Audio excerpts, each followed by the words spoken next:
And Mets, to say this is a must-win in the truest sense of the word, let's look at what happened last night in Montreal first. It's just crazy. For people who aren't up to speed with it, it's between the Blue Jackets and Montreal for this final wild card spot in the East. And Montreal had a nice, comfortable lead a week ago, and now it's gotten to the point where if the Blue Jackets win tonight and win at home on Thursday night, and Montreal loses tomorrow night, the Jackets are in the playoffs. So, yeah, absolute must-win. No margin for error whatsoever. We've talked about even if the game is tied 2-2 late in the third period tonight in Philadelphia, the Jackets will probably have to pull their goaltender to try to win it because a tie does them no good. Right. Overtime does them no good. They have to win. And that was what was so amazing in Montreal last night. Here you've got Chicago, a team that has lost twice as many games as it had won, winning in a crucial game where Montreal could have clinched. Yeah, it's just a crazy way it rolled out, too, with Montreal taking a 2-0 lead. And we're watching the score, watching the game, thinking, well, it looks like the Jackets are done. And then back come the Blackhawks. They come all the way back, take a 3-2 lead. Then they take a penalty late, and that gives Montreal a chance to tie. And then it goes to overtime and a shootout. It's just crazy. I mean, that's the fun of this time of year in the National Hockey League. It's Dave Maetzold from FanDuel Sports Network on the Blue Jacket Report. And tonight they take on Philly under new leadership. You got to feel like the Jackets have a pretty good chance tonight based upon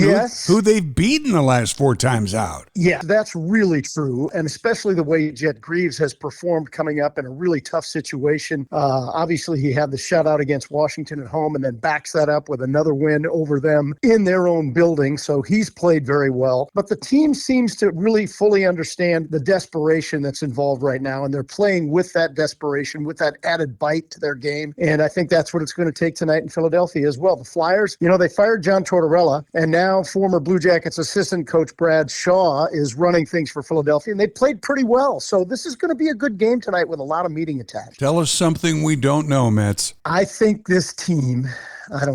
I know this team really enjoys playing for Jet Greaves. Jet Greaves is the kind of guy that instantly when you meet him, you like him. He's a good teammate. He's a team-first guy, and he's very, very humble. He hasn't shown one sense of braggadociousness or none of that. It's just all team, and I think that has really made a difference in terms of how these guys play in front of them, and it certainly should make a difference over these last 2 games. Are they going to get it done? I believe they will, only because of how well they have played and because they seem to perform even better with their back up against the wall. They know they can't lose, and I think that's going to drive them to the finish line. Now the question is, will Carolina sit key players since they've got their spot clinched, making it easier for Montreal tomorrow night? Oh, man, that's certainly true, although you have to realize that Montreal is going to play with a type of desperation that we have not seen out of them as well. And the other thing that really adds into it, the Montreal Canadiens play in a market that's very similar to what the Ohio State Buckeyes play in Columbus. They're expected to win every time out. Montreal is this close to a playoff berth, and the pressure in that city for them to perform is immense. And the only thing I can compare it to is what it's like for Ohio State when they are expected to win, and the fan base in Columbus has got all that pressure on them. It's very similar for Montreal. That's a great analogy. And that's got to weigh on them a little bit. While the Blue Jackets are riding a 4-game winning streak, last night's shootout loss at home to lowly Chicago was its 3rd straight loss. So the news has to be getting tighter. It has to be getting tighter, and it's where I believe the Blue Jackets will have a little bit of an advantage of nobody expected them to be here with 2 games left in the season. Even backing up just a week ago, people thought it was over, and now they're playing with house money and have a real opportunity. So